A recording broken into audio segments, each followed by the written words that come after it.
జపమాల ప్రేక్షకులకు నమస్కారం. ఓం వరవరదాయ విజయ గణపతియే నమః. శ్రీ గురుభ్యో నమః.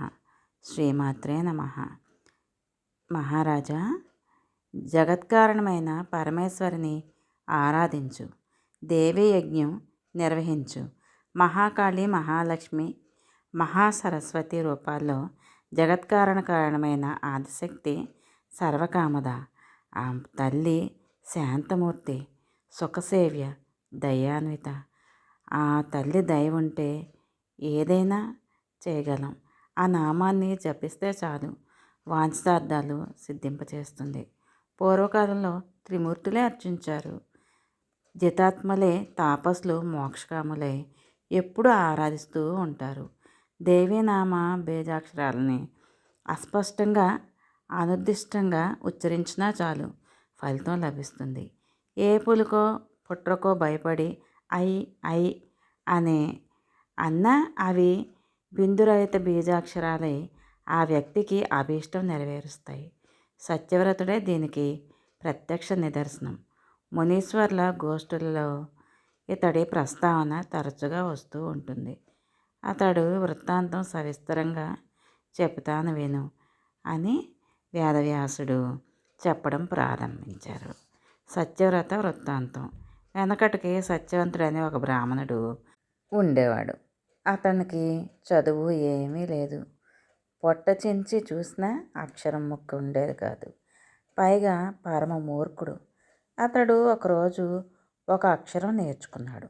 బాణం దెబ్బతిన్న పంది భీకరంగా ఐ ఐ అని అరుస్తుంటే విని ఆ ధ్వని సంపుటిని అభ్యసించాడు.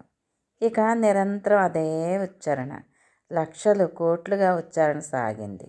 ఇది బిందురహితమైన బీజాక్షరం. దయామయి జగన్మాత సంతోషించింది. అతన్ని కవిరాజు చేసింది. సత్యవ్రతుడు ప్రస్తావంతోనే జన్మేజయుడికి ఉత్కంఠ రేకెత్తింది. ఈ సత్యవ్రతుడు ఎవరు? ఏ దేశం వాడు? తల్లిదండ్రులు ఎవరు? ఆ శబ్దం ఎలా విన్నాడు? ఎలా ఉచ్చరించాడు? ఎటువంటి సిద్ధి కలిగింది? అమ్మవారు ఎలా సంతోషించింది? ఈ మనోహరమైన కథ దయచేసి సవిస్తరంగా చెప్పమని వ్యాసుడిని అభ్యర్థించాడు. సౌనకాది మహామునులారా, ఇప్పుడు మీరు నన్ను అడుగుతున్నట్టే అప్పుడు జన్మేజయుడు వ్యాస మహర్షిని అడిగాడు. మా గురుగారు సవిస్తరంగా ఆ రసవద్గాథని అతడికి వివరించారు. మృదుగా జనమేజయ అని ప్రారంభించారు. ఒకప్పుడు నేను శుచిగా తీర్థయాత్రలు చేస్తూ పరమపావనమైన నైమిషారణ్యంలో చేరుకున్నాను. అక్కడున్న మహామునీశ్వర్లను దర్శించాను. వారంతా జీవన్ముక్తులు, తపోవ్రత నియమాలతో దీక్షగా జీవితాలు గడుపుతున్నారు. నా రాక వారికి ఎంతో ఆనందాన్ని కలిగించింది. కుశల ప్రశ్నలు అన్నీ అయిన తర్వాత పారమార్థిక గోష్ఠి జరుగుతోంది. జమదగ్ని మహర్షి యాదాలాపంగా ఒక సందేహం వెలుబుచ్చారు. పెద్దలు మీరంతా ఉన్నారు కదా, తీరుస్తారని అంటూ ప్రారంభించారు. మహర్షులారా, త్రిమూర్తులు, అష్టదిక్పాలకులు, అశ్విని దేవతలు, సూర్యచంద్రులు, షడానన, గజాననులు, ఇంకా చాలామంది దేవతలు ఉన్నారు కదా. వీరిలో అత్యంత ఆరాధనీయుడు ఎవరు? సుఖంగా సేవించి వాంఛితార్థాలను పొందాలంటే తేలికగా సంతోషించి అనుగ్రహించేవారు కావాలి కదా. అతడు ఎవరా అని నా సందేహం. మీరంతా ఆలోచించి నాకు విషయం తేల్చి చెప్పండి అని కోరాడు. అప్పుడు లోమసుడు కల్పించుకొని సమాధానం చెప్పాడు. జమదగ్ని, నీ ప్రశ్నకు సమాధానం నేను చెప్తాను. అదేమంటే, గడ్డు సమస్య కాదు.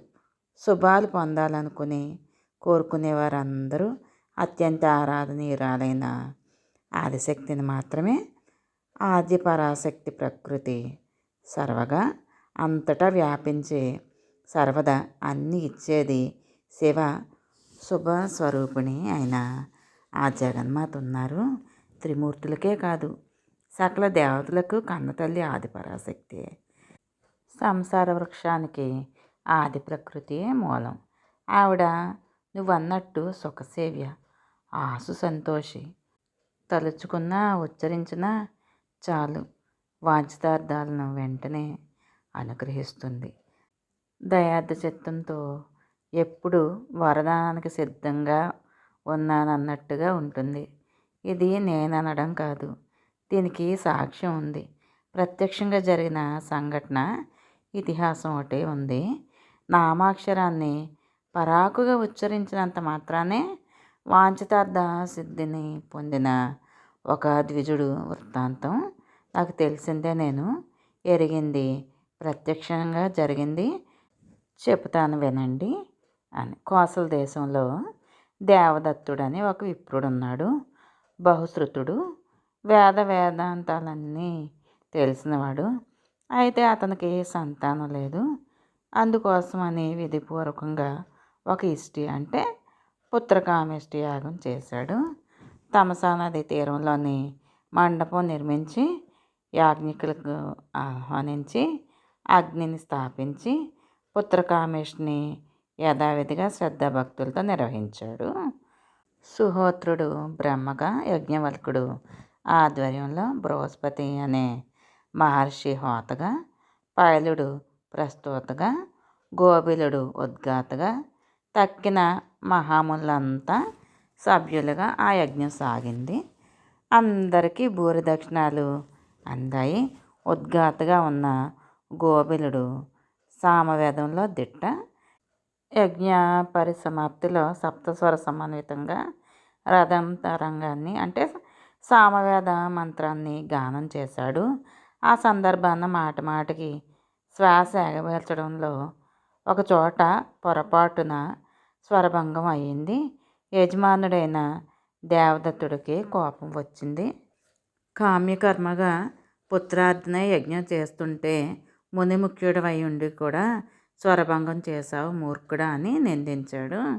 గోబిలుడికి కోపం వచ్చి, మాటలు రాని మూర్ఖుడే పుడతాడు పో, మూర్ఖస్తే భవిత పుత్ర శట శబ్ద వివర్జిత అని శపించాడు.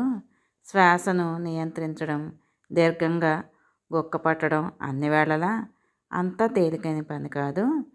ఈ మాత్రం గ్రహించలేకపోయావు, తెలిసి నిగ్రహించుకోలేకపోయావు. స్వరభంగం అయ్యింది అంటే అది నేను కావాలని చేసిన పొరపాట కాదు కదా. అనవసరంగా నిందించి ఆగ్రహం తెప్పించావు అంటూ గోబిలుడు మదనపడ్డాడు. శాపం విన్న దేవదత్తుడు గడగడలాడాడు. యజ్ఞమంతా నిష్ఫలమైపోయింది. గోడుని విలపించాడు. గోబిలుడి యొక్క కాళ్ళ మీద పడ్డాడు. విప్రేంద్ర, ఇది అన్యాయం. నేను ఏ పాపం చేశానని ఇంత శాపం ఇచ్చావు? నీ వంటి పెద్దలకు, మహర్షులకు ఇంతటి క్రోధం తగునా? కోపం పట్టలేక యజ్ఞం నిష్ఫలమైపోయిందేమో అని భయంతో మాట తూలాను అనుకో. ఆ చిన్న పొరపాటుకి శపించడం భావ్యమేనా? కొడుకులు లేరే అని అసలే కుమిలిపోతున్న నాకు మరింత దుఃఖాన్ని తెచ్చిపెట్టావు. మూర్ఖపుత్రుడి కంటే అపుత్రత్వం నయం అంటారు వేదవిధులు. అదీ కాక బ్రాహ్మణుడు మూర్ఖుడైతే అందరికీ నింద్యుడే. వాడి బతుకు పశువు కన్నా హీనం. ద్విజోత్తమ, మూర్ఖపుత్రుడితో ఏం చేసుకోను? పూజార్హుడు కాడు, దానార్హుడు కాదు, నిత్య నైమిత్తిక కర్మ వేటికి పనికిరాడు, వేదాధ్యాయానికి అసలే పనికిరాడు. మాట కూడా ఉండదన్నావుగా. వేదాధ్యాయానికి అర్హుడు కాని విప్రుడు దేశంలో ఉండటం రాజుకి క్షేమం కాదు. దేవకార్యాలకు పనికిరాడు, పితృకార్యాలకు పనికిరాడు. ఏ కూలి పనో చేసుకోవాలి. ఆ విప్రుడికి ఆకలి తీర్చడానికి మించి ఏ దానమో చేయకూడదని, చేస్తే దాత నరకానికి పోతాడని కొందరు అనగా విన్నాను. అటువంటి కొడుకు పుట్టి ఏమి లాభం? ఆ పండితుల్ని పూజించే దేశమేనా? రాజు రాజేనా? అలాంటి దేశంలో నిజమైన పండితుడు నివసించడు. గోబిల, మూర్ఖపుత్రవత్వం మరణం కంటే ఘోరం. రవంత దయ చూపించు మహానుభావ. శాపాన్ని మళ్లించి నన్ను ఉద్ధరించే శక్తి సామర్థ్యాలు నీకే ఉన్నాయి.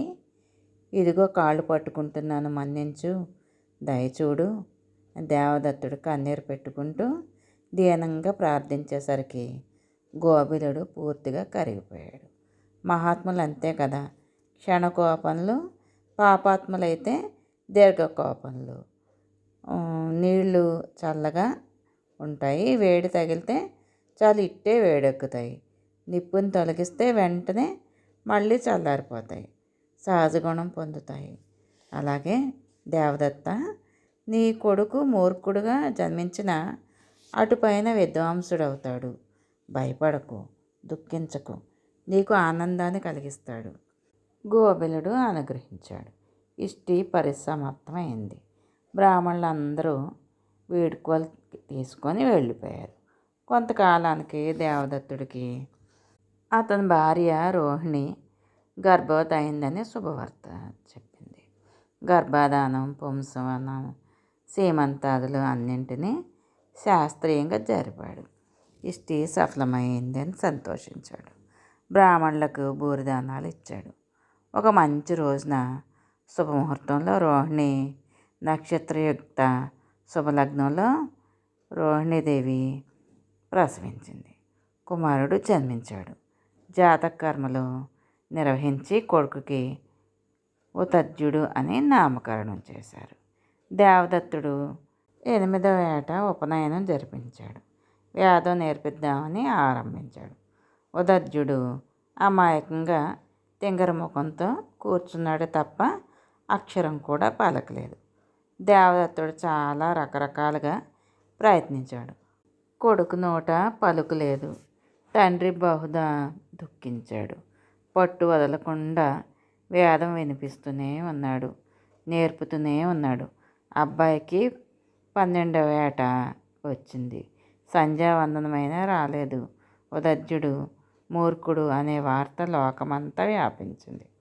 అతడు ఎక్కడికి వెడితే అక్కడ పరిహాసం చేస్తున్నారు. కనిపించినప్పుడల్లా ఆట పట్టిస్తున్నారు. దేవదత్తుడు కొడుకు మూర్ఖుడంటూ విరగబడి నవ్వడం చేస్తున్నారు. రోహిణి, దేవదత్తుడు ఇద్దరు కూడా ఉక్రోషం పట్టలేకపోయారు. కొడుకుని తిట్టారు, కొట్టారు. కుంటో గుడ్డో అయితే బాగుండేది, మూర్ఖుడివి, దాపురించావు మా ప్రాణానికని అనుక్షణం విసుక్కున్నారు, చేదరించారు. బంధుమిత్రులు పరిహాసం చేసినా ఎలాగోలాగా ఓర్చుకున్నాడు. కానీ ఓ తజ్జుడు తల్లి తండ్రి కూడా ఆదరించలేకపోయేసరికి తట్టుకోలేకపోయాడు. ఒంటరి వాడిని అని అనిపించుకున్నాడు. అతడికే తెలియని ఒక వైరాగ్య భావం అలుముకుంది. ఇల్లు వదిలి అడవులకు వెళ్ళిపోయాడు. గంగా తీరంలో ఒక అందమైన కాననం కనిపించింది. అక్కడ ఒక చిన్న పర్ణశాల నిర్మించుకున్నాడు. వన్యవృత్తిని సంకల్పించి స్వీకరించాడు. తమంత తాముగా లభించిన పండు కాయ తింటూ జీవనయాత్ర సాగిస్తూ ఉన్నాడు. మాట లేకపోవడంతో సత్యవ్రత దీక్ష స్వీకరించినట్టు అయింది. సడలని బ్రహ్మచర్యం ఉండనే ఉంది. సౌనకాది మహాముల్లారా, వ్యాసుడు శ్రద్ధగా ఆలకిస్తున్నాడు. లోమసుడు అనంతర కథ కొనసాగించాడు. ఉదజ్జుడికి ఒక మంత్రం లేదు, ఒక జపం లేదు, గాయత్రి లేదు, సంధ్యావందనం లేదు, పద్మాసనం లేదు, ప్రాణాయామం లేదు, సమిధులు లేవు, హోమాలు లేవు, ఏమీ లేవు. ఉదయాన్నే లేస్తున్నాడు, దంతధావనం చేస్తున్నాడు. అమంత్రకంగా కాకి మునిగినట్టు గంగలో మునుగుతున్నాడు. ఆకలి వేసినప్పుడు అప్రయత్నంగా అమరింది తింటున్నాడు. పర్ణశాలలో కూర్చుంటున్నాడు. ఉలకడు పలకడు, పేరడిగితే చెప్పలేడు. చూసిన వారు ఇదేదో గొప్ప మౌన తపస్సు అనుకున్నారు. సత్య తపస్సుడని పేరు పెట్టారు. ఎవరికి ఏ ఇబ్బంది కలిగించలేదు. నిర్భయంగా సంచరిస్తున్నాడు. సుఖంగా నిద్రపోతున్నాడు. ఎప్పుడూ ఒకటే విచారం, నాకు చావు ఎప్పుడు వస్తుందో కదా. మూర్ఖుడిగా జీవించడం కన్నా మరణమే మేలు. దేవుడే నాకు అన్యాయం చేశాడు, మూర్ఖుడిగా పుట్టించాడు. ఇందులో మరింకా ఎవరి దోషమో లేదు. ఉత్తమ జన్మే ఇచ్చాడు, కానీ నిష్ఫలం చేశాడు. గొడ్డుటావులాగా, గొడ్రాళ్ళలాగా, కాయని చెట్టులాగా నా బతుకు నిష్ప్రయోజనం అయిపోయింది. ఆయన దేవుణ్ణి అనుకునే ప్రయోజనం ఏముంది? నా కర్మ ఇలా ఉంది. పూర్వజన్మలో ఎవరికి ఒక పుస్తకం ఇచ్చి ఉండను, ఒక పాఠం చెప్పి ఉండను. అందుకనే ఈ జన్మలో ద్విజుడిగా పుట్టి మూర్ఖుణ్ణి అయ్యాను. తీర్థాలు దర్శించి ఉండను, తపస్సు చేసి ఉండను, సాధువులను సేవించి ఉండను. అందుకే ఈ శట జన్మ తెలివి తక్కువ వాడిగా పుట్టాను. నా తోటి మునిపుత్రులందరూ కూడా వేదశాస్త్ర పారంగతులు అయ్యారు. నేను ఇలాగే ఉండిపోయాను. ఏం పాపం చేశానో ఏంటో. పోనీ తపస్సు చేసుకుందామా అంటే ఒక మంత్రం రాదు, ఒక తంత్రం రాదు. ఎంత వ్యర్థం నా బతుకు. ఒక్క ముక్క అబ్బి ఉంటే ఏదైనా సాధించగలిగి ఉండేవాడిని. ఇప్పుడు ఏది దారి? ఏం చెయ్యాలి? అంతా భ్రమ. కానీ చదువు ఉంటే మాత్రం అన్నీ సమకూరుతాయా? దైవం అనుకూలించకపోతే పౌరుషం పనిచేస్తుందా? శ్రమ ఫలిస్తుందా?